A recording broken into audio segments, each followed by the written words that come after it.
Hello viewers. आज हम नालंदा विश्वविद्यालय के बारे में बात करेंगे। शिक्षा के मामले में भारत आज भले ही दुनिया के कई देशों से पीछे हो, लेकिन प्राचीन काल में भारत शिक्षा का मुख्य केंद्र हुआ करता था। प्राचीन काल में बिहार के नालंदा जिले में नालंदा विश्वविद्यालय था, जहां देश विदेश के छात्र शिक्षा के लिए आया करते थे। वर्तमान में भी इसके अवशेष दिखाई देते हैं। पटना से 90 किलोमीटर दूर, बिहार शरीफ से 12 किलोमीटर दक्षिण में विश्व प्रसिद्ध बौद्ध विश्वविद्यालय नालंदा खंडहर के रूप में स्थित है।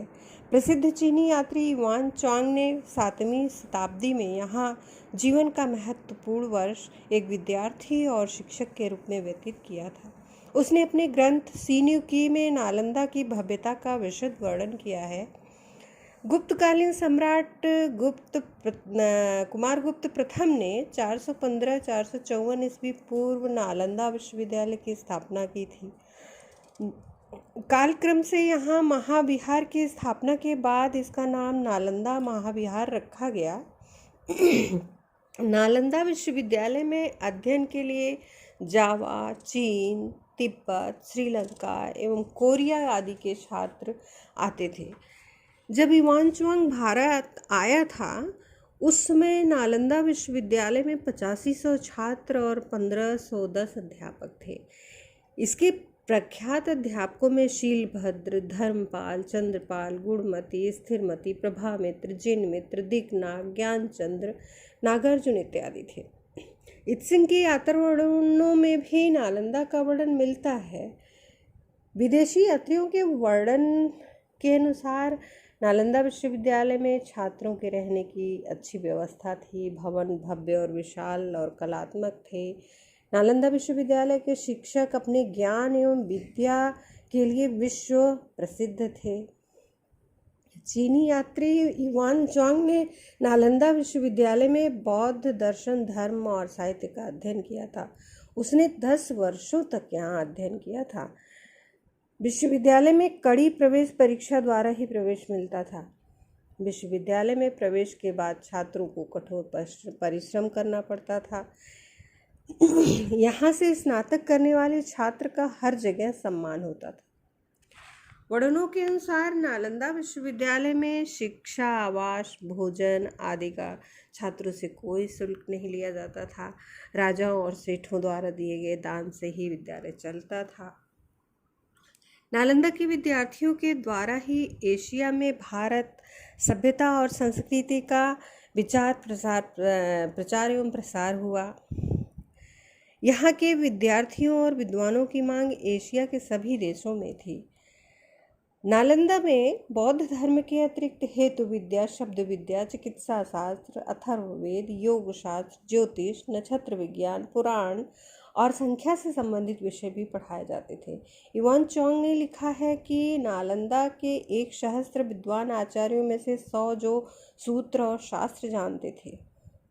नालंदा विश्वविद्यालय के 3 महान पुस्तकालय थे: रत्नोधति, रत्नसागर, रत्नरंजक। युआन चांग ने लिखा है, बड़ा ही सुंदर वर्णन किया है। इसकी 7 अटारियों के शिखर बादलों से भी अधिक ऊंचे थे और इन पर प्रातःकाल की हिम जम जाया करती थी। इनके झरोकों में से सूर्य का सतरंगा प्रकाश अंदर आकर वातावरण को आकर्षक बनाता था। इन पुस्तकालयों में सहस्त्रों हस्तलिखित ग्रंथ थे। तकरीबन 90 लाख पुस्तकें थीं। इनमें से अनेकों की प्रतिलिपियां युआन चांग ने खुद की थी। 1303 में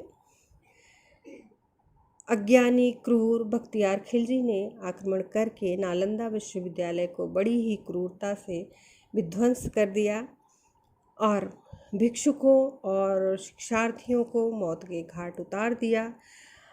आक्रमणकारियों ने नालंदा के जगत प्रसिद्ध पुस्तकालय को जलाकर भस्मसात कर दिया और यहाँ की भव्य इमारतों और सुंदर भवनों को नष्ट भ्रष्ट करके खंडहर बना दिया। कहते हैं पुस्तकालय 6 महीने तक धू धू कर जलता रहा और सारा आसमान धुएं के गुबार से भर गया था। ऐसा लगता था जैसे विद्या के मंदिर के विनाश पर सारा संसार सुबक रहा हो। किंतु आज भी नालंदा विश्वविद्यालय के ध्वंसावशेष हमारे अतीत की गौरव गाथा खंडहरों के रूप में कहते हैं, परंतु नालंदा विश्वविद्यालय की भारतीय प्रज्ञा के अध्ययन केंद्र के रूप में प्रसिद्धि आज भी जीवित है।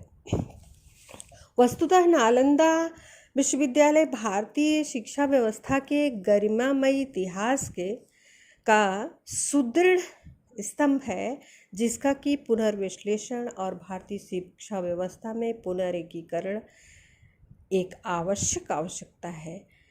चीन, जापान, ग्रीस, इटली स्थित प्राचीन विश्वविद्यालयों से सीख लेते हुए भारत को भी नालंदा के जीर्णोद्धार की ओर अविरल और अविलंब प्रयास करने चाहिए। हालांकि नालंदा विश्वविद्यालय के जीर्णोद्धार का प्रयास पिछले 10 वर्षों से भारत सरकार ने किया है, लेकिन इस पर और भी अधिक और गंभीरता से प्रयास किए जाने बाकी हैं, ताकि हमारा देश भारत अपनी प्राचीन शिक्षा के गौरव को प्राप्त कर सके। मेरे चैनल को सब्सक्राइब करें, मेरे वीडियो को लाइक, शेयर और कमेंट करें। धन्यवाद।